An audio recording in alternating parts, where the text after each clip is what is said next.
Ladies and gentlemen, Good evening. Are you ready? Okay, here we go. You're listening to the Deal Room Podcast. Join us as we bring you the inside scoop on business sales and acquisitions. Get across trends in the area and hear the industry's best recount their real-life tips, traps, and experiences. Now, here's your host, Joanna Oakey. Hi, it's Joanna Oakey here, and welcome back to the Deal Room Podcast, a podcast proudly brought to you by our commercial legal practice, Aspect Legal. Now, today we're back with part 2 of our 2-part series with Ed Chan, the co-founder of Chan & Naylor Accountants and Wise Mentoring for Accountants. Now, if you missed part 1, I highly recommend that you go back and have a listen to that, because we talked about some really important areas relating to this concept of growing your business through mergers and acquisitions. So in part 1, we looked really briefly at the 3 ways that you can grow a business, where acquisition is just one of the 3.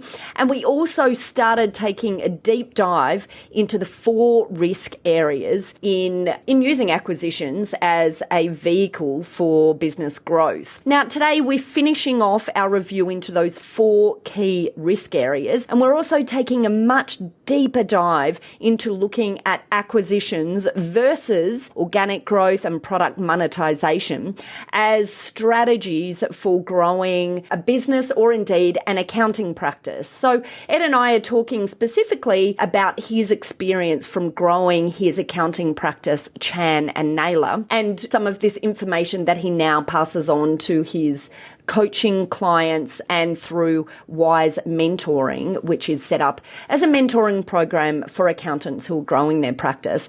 But all of the things that we talk about in this episode and the previous episode are just as applicable to any organisation that's looking at acquisitions as a growth strategy. And indeed, it's also useful for people who are looking at selling their business into the future, because we've got some really good tips along the way about the vendors, so vendors or sellers of businesses, and the sorts of things that they really need to be putting in place to avoid issues occurring in the earn-out period or the retention period, whatever you're calling it, after the initial sale has completed.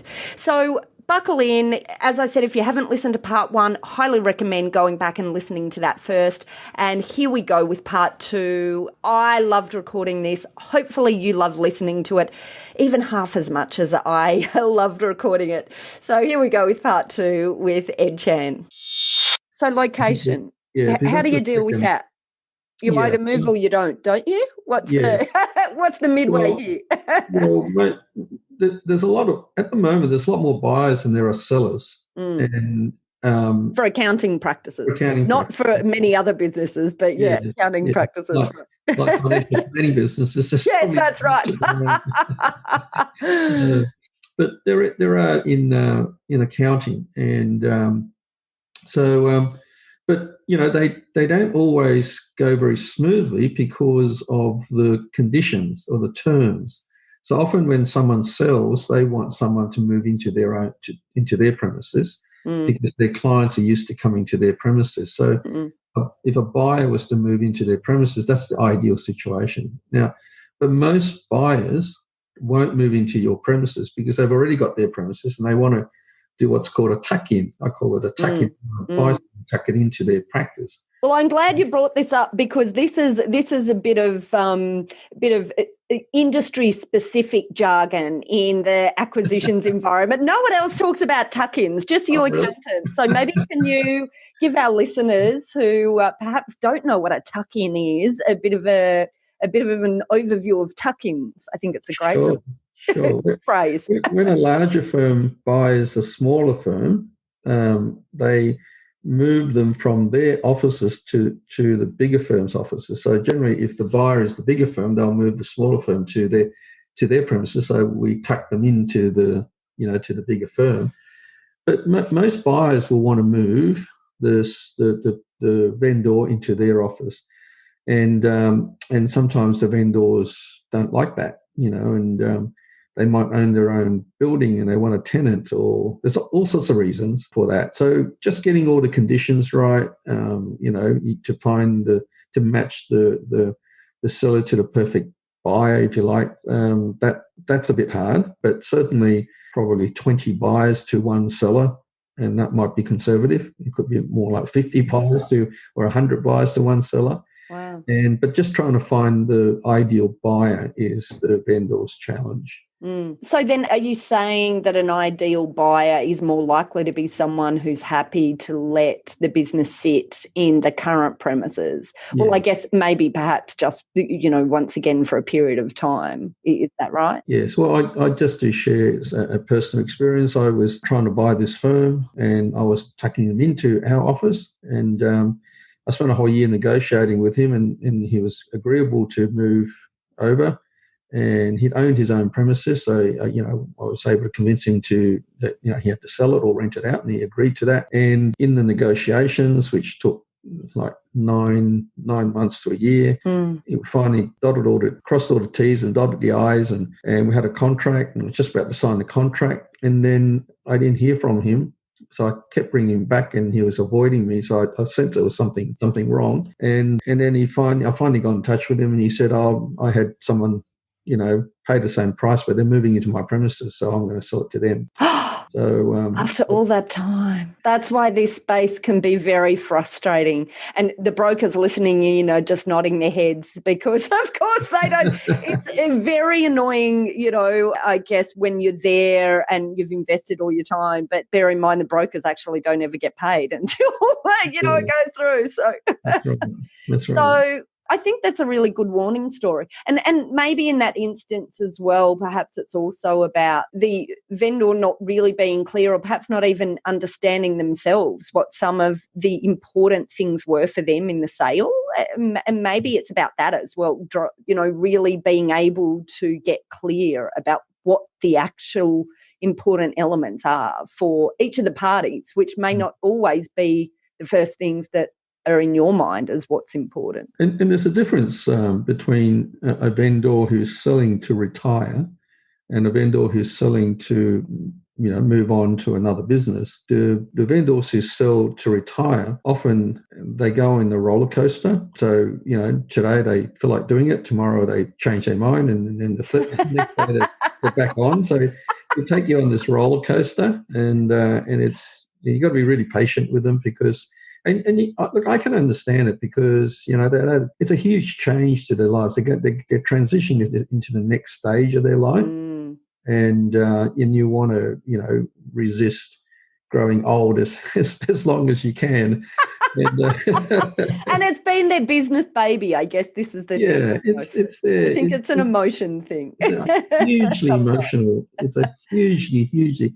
And their business was them. That's what defined them. That's what gave them purpose, and to finally make that decision to. It's a bit like nobody wants to go to a nursing home, so you want to resist that as long as you can. So you get that. So you've got to be really, really, really patient. And I guess then quickly flipping, because I think even though we're talking about acquisitions, I think a lot of what we're talking about here is actually really useful information for the vendors as well. So if you're looking to sell your practice, I guess it's being yourself aware of some of this emotion that might come up, but also getting really clear on your own reasons for selling and what's important to you out of the whole sale process, and starting early, because obviously if a long transition is going to be the thing that potentially preserves the value of the client base moving forward, then that also will be useful for you in terms of getting your own out.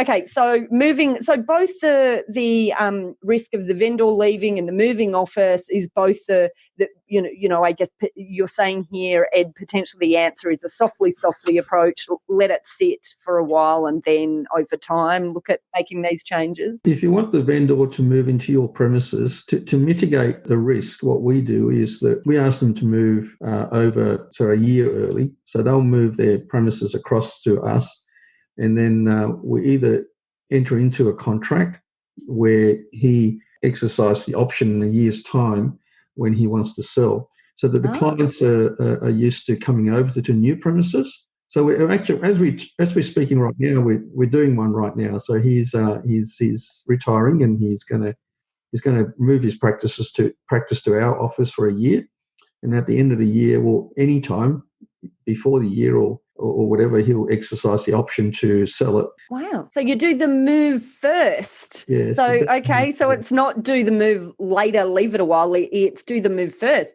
I love it. That's revolutionary, Ed. Is it?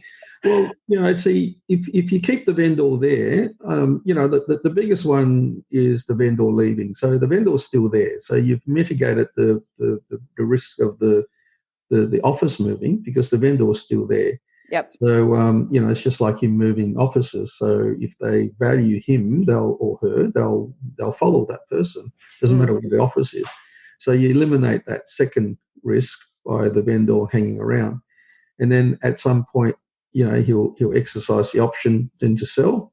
And then you've ticked the other box, which is, you've had a year of getting to know the clients and, getting introduced to them and getting into meetings with the vendor, showing your face. And often, the reason why the clients are skeptical is because they've never met you. They don't know you. And, so that's all it is. It's just to get to know the clients and. And so then this next element, so number 3 that you talked about as the third risk area is staff leaving. So how do you approach that then? Yes, that's a bit of a hard one, but you've got to look at each case on its own merits because obviously, if it's a sole practitioner and he's got an administration person, then it's not as risky because an admin person can't do the work. So it's not as risky. But if you had, if it's a larger firm and there was some, very senior accountants that's there, senior client manager who has the relationship with the clients, then if they didn't like the sale, then they could move on. And often they just move on. They don't take the clients, but they just move on. But sometimes, I've come across situations where, they've taken a whole bunch of clients, even, a couple of $100,000 of them. And the one that, the vendor was paid, but he'll lose his retention. And then generally the purchaser will have overpaid slightly because, the retention hasn't quite covered the loss of the clients.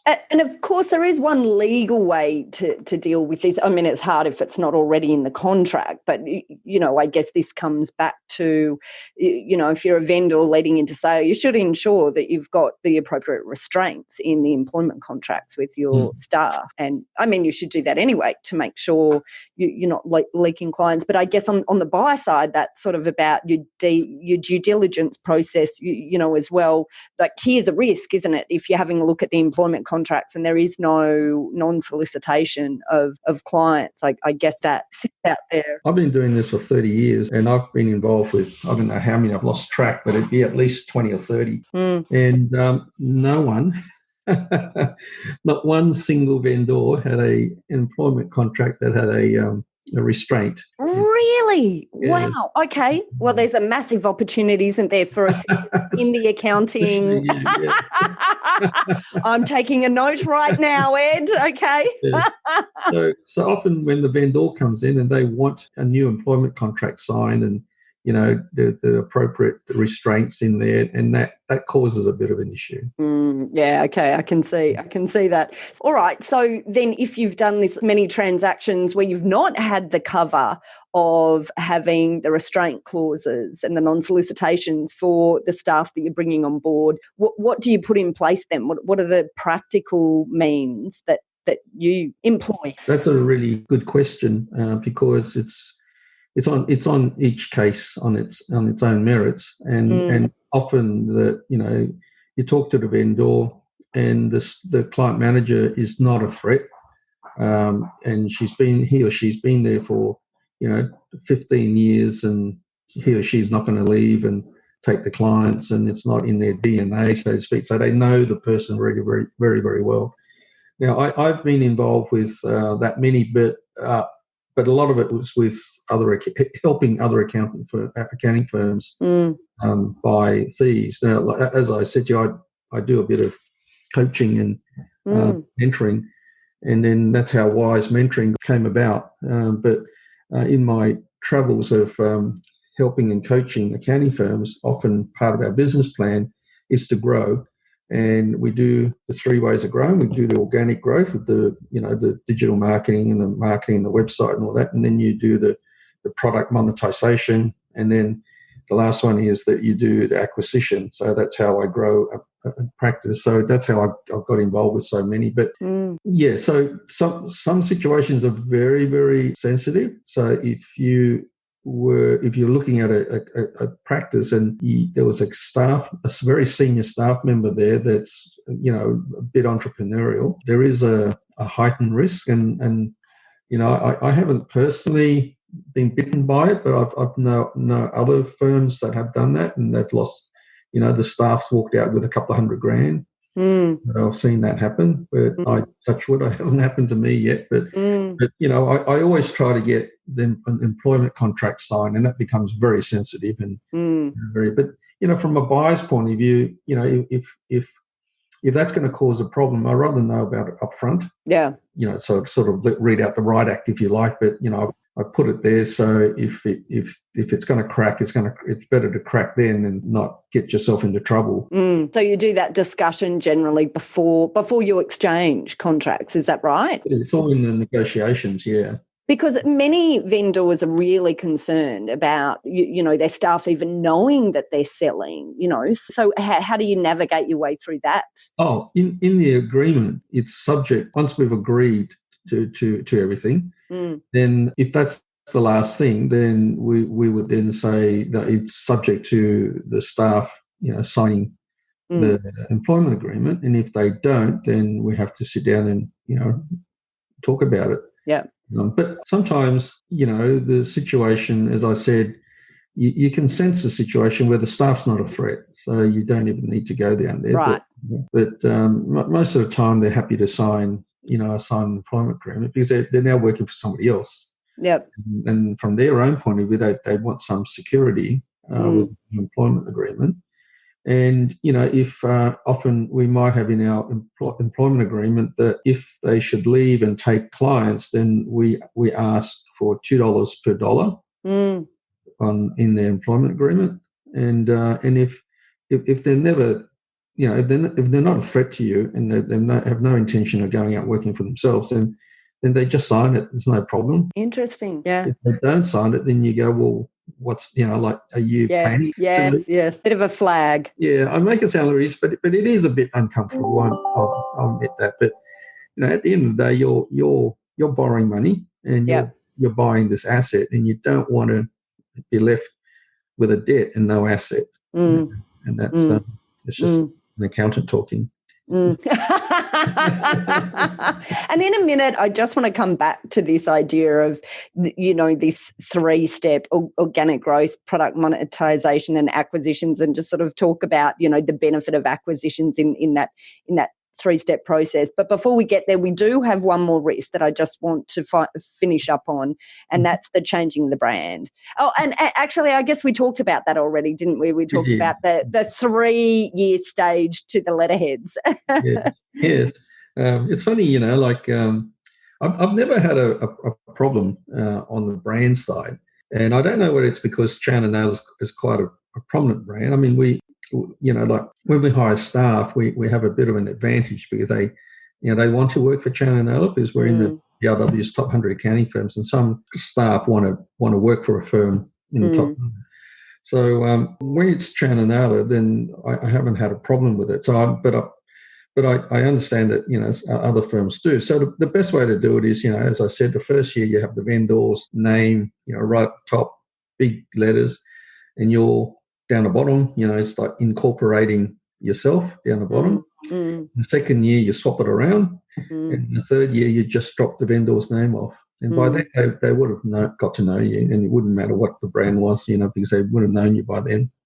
Great. Okay. I love it. So then just before we wrap up, maybe if we just come back to where we started, you said that there's these 3 steps that you use in terms of, when I guess, dealing with your own practice, Chan and Naylor, and also when you're dealing with your coaching clients and through WISE, mentoring, talking about how to grow a practice. So that's number 1, organic growth, number 2, product monetization, and number 3, acquisition. So how effective do you think acquisitions are in comparison to the other 2? And what do you see as the real benefit of acquisitions as being one of those prongs? Sure. When you do advertising, it's a slippery slope. So you can spend, $10,000 and you may not get $10,000 back. You might only get $1 back. So it's a hit and miss thing.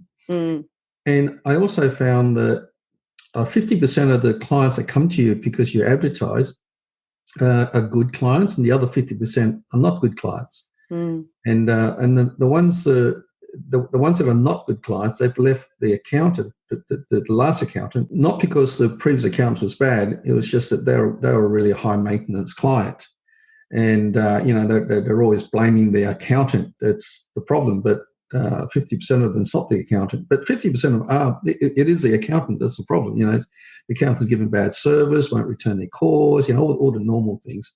But it's still a hit and miss. So you're getting a 50% success rate. And generally, if the client is the problem, you don't find out for a couple of years. So they give you a real hard time for 2 good years until you throw them out or they leave.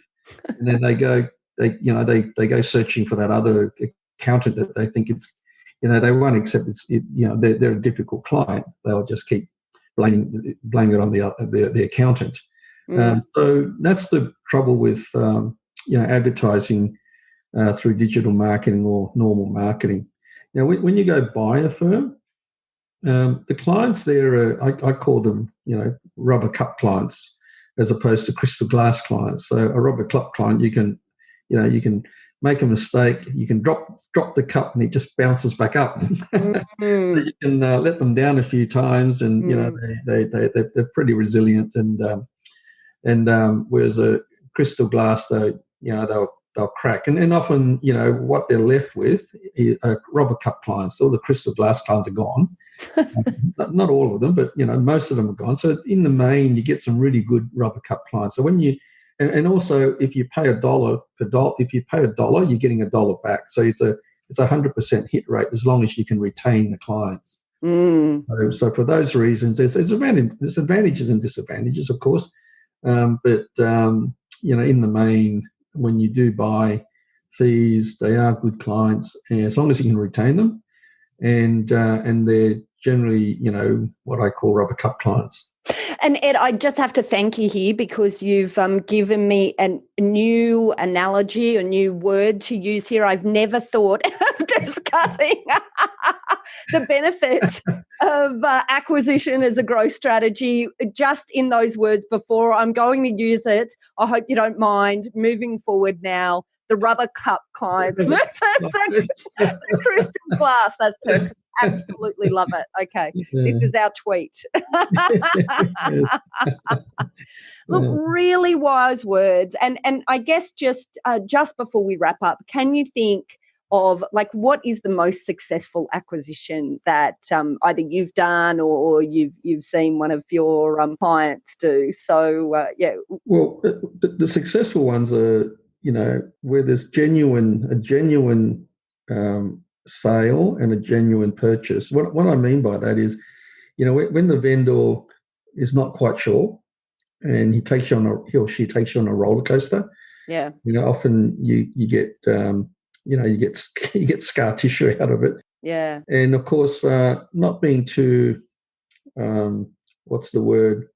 Do it my way or else. You got to be quite flexible, and it's okay to be flexible because you only have to put up with a person for a year.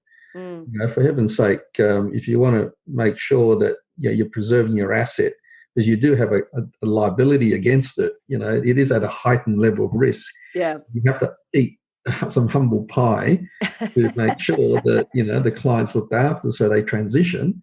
and you only have to put up with the other person's idiosyncrasies for 12 months or more, and just focus on the client. Yeah. And generally, it's very clear up front, and that's the advantage of a broker. The broker can hold both parties' hands through the process, because often, there's a saying, a fish can't see water, because both the vendor sees it from their own point of view and the buyer sees it from his or her own point of view.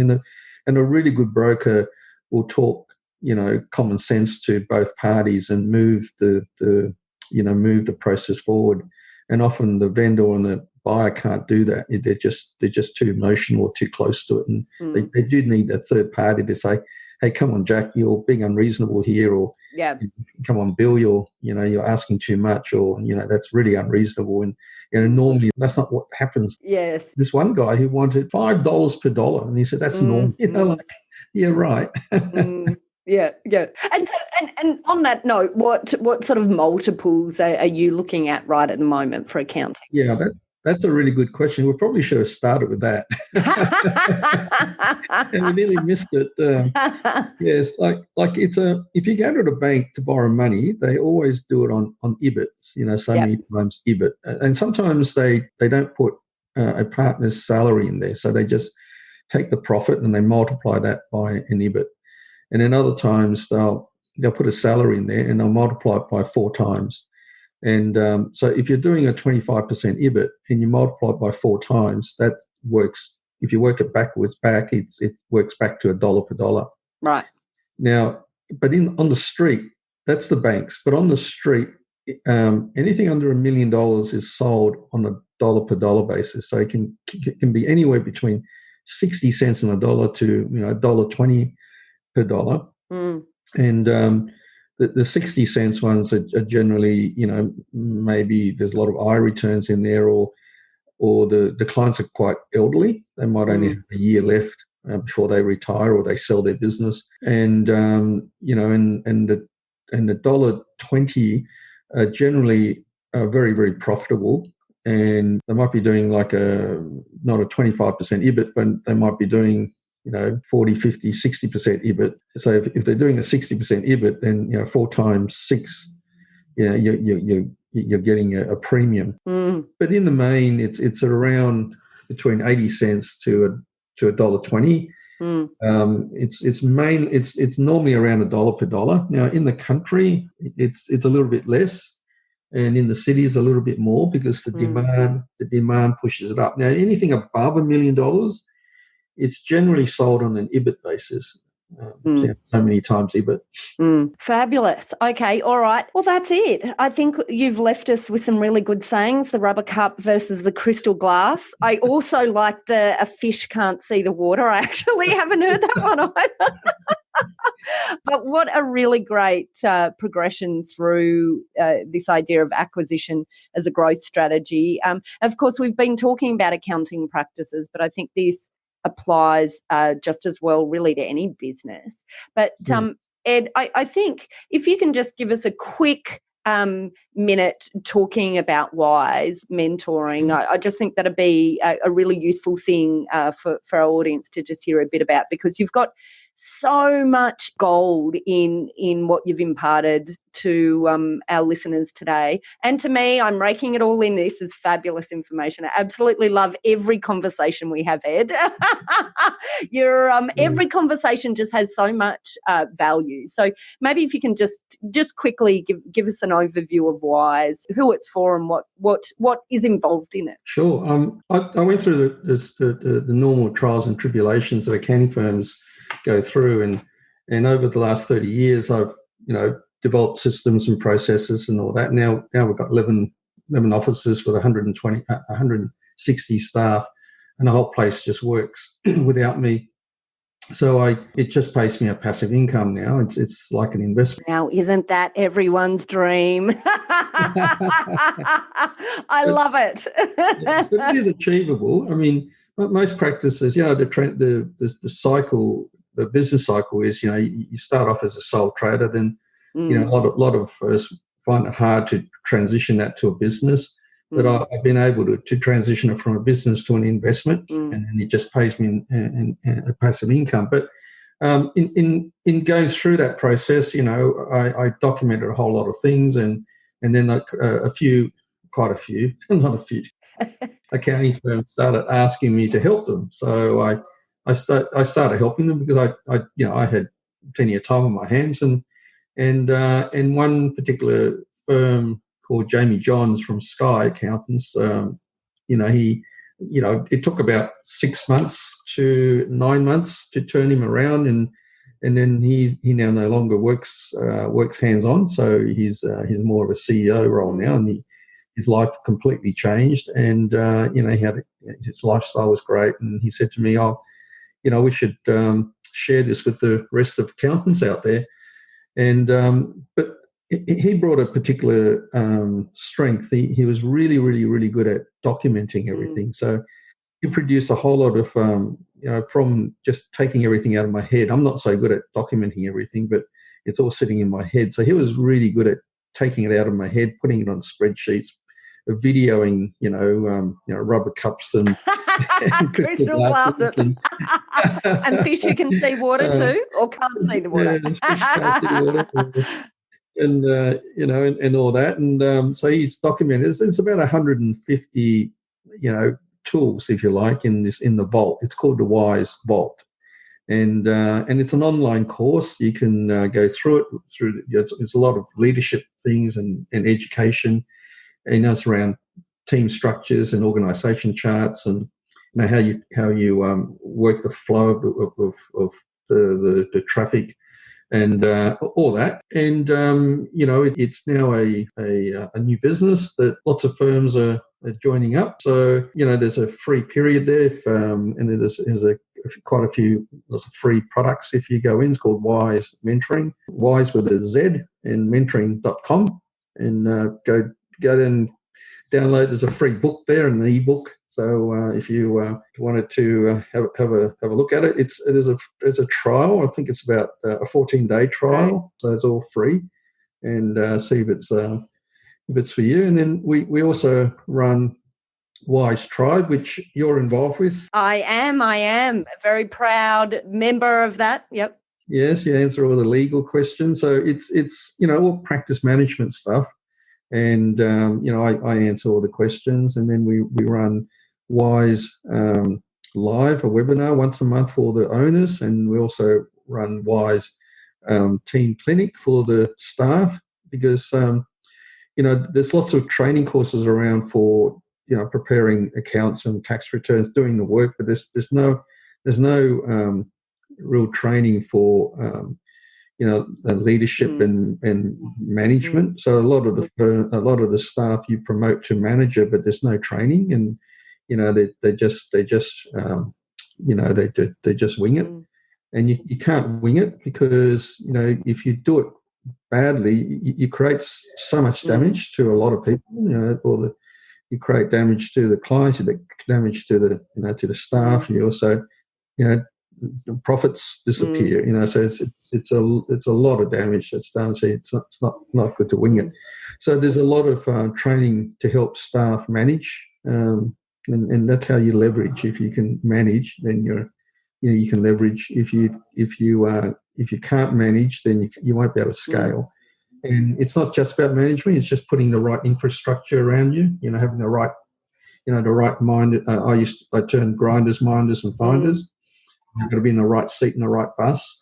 And there's a team blueprint that you got to use. And it's a bit like you need an architect's plans before you get a builder involved, and this is an architect's blueprint on how to grow your business, your accountancy business. That's absolutely fabulous, Ed, and I strongly recommend anyone who is a listener who has an accounting practice to go and check out Wise Mentoring, because I can tell you every time I speak to Ed, even if we start off with a quick 5-minute discussion, it ends up in hours because you just have so much useful information to impart. And you're so generous with your time, Ed, and I'm just so grateful.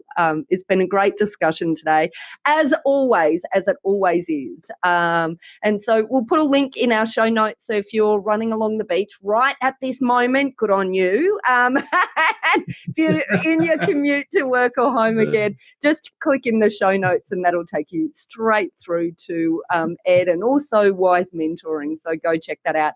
Ed, thank you. Thank you so much for coming on to the Deal Room. It's been an absolute pleasure. No, thanks for having me. It was a lot of fun and we should do it again. Let's do it again. Actually, we are. We're going to come back at some stage and we'll talk about growing your business through joint ventures, which is the one thing that we've left out of this discussion today about acquisition. So stay tuned, listeners. Wonderful. Thanks, Ed. Thank you. Well, that's it. That's the end of our 2-part series with Ed Chan, the co-founder of Chan and Naylor Accountants and Wise Mentoring for Accountants. So, of course, in these last 2 episodes, we talked about a lot of topics relating to growing your business through mergers and acquisitions. We talked about the strategy, we talked about the journey, we talked about the roadblocks and some suggested tips. Of course, we got some fabulous one-liners from Ed as well about the rubber cup versus the crystal glass. So I'm sure I'll remember that one. But we also included some really useful pointers there, not just for the acquirers, but also for the sellers in this space, about how you can make sure you extract the maximum value from this interaction through the sale and acquisition process, and also doing the right things by your clients and keeping clients front of mind. Well, look, I really enjoyed this discussion. I thought it contained a lot of useful information. I hope you, the listener, did too. And if you would like to contact Ed or find out more about Wise Mentoring for Accountants, then just check out our show notes where we will link straight through to Ed and we'll also link straight through to Wise Mentoring. And also head over to our website at thedealroompodcast.com, where you'll also be able to find details of how to contact our legal eagles at Aspect Legal if you or your clients would like to discuss any legal aspects of sales or acquisitions. We work with clients both big and small and have different types of services depending on size and complexity. So don't hesitate to book a free appointment with us if you'd like to find out how we might be able to assist. Well, that's it. If you have enjoyed what you've been listening to today, I do hope that you have hit that subscribe button so that we can be delivered straight to your phone or other favourite podcast player as we release weekly. And of course, if you would like to leave us a review, we'd be ever so grateful. Well, that's it. Thanks again for listening in. You've been listening to Joanna Oakey and the Deal Room Podcast, a podcast proudly brought to you by our commercial legal practice, Aspect Legal. See you next time.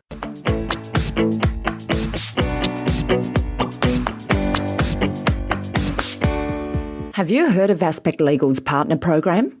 Our partner program is a free program that's open to brokers, corporate advisors, accountants, and any other advisors to businesses who are dealing with organisations that are leading into a sale or acquisition of businesses or shares. As part of our partner program, we offer free access to our legal hotline, which is a support line to our specialist lawyers. We also provide a free sale legal review to buyers and sellers, where we educate them about the process and timelines from a legal perspective. And the third element that forms part of this partner program is a match-up database that we run, where effectively we're able to connect up accountants or brokers or corporate advisors with businesses who are looking to either sell or acquire. So if you're a partner of ours, you go straight into that partner database, and where we can see opportunities to provide matchups, then we introduce you. And the final element of our partner program is ongoing education in the form of seminars, webinars, and meetups. And that's something new that we're introducing into the partner program in early 2020. So if you're not a partner, then all you need to do to become a partner is just pop us an email at partners@aspectlegal.com.au. dealroompodcast.com.au and just simply say in your subject column, I want to become a partner. It's as easy as that to get immediate access to our free legal hotline and all of those other resources. We look forward to having you on board as a partner. Ladies and gentlemen. That will conclude this evening's entertainment. Thanks for listening to the Deal Room Podcast. To find out more about this episode and other episodes in the series, check out the show notes or head over to our website at thedealroompodcast.com.au.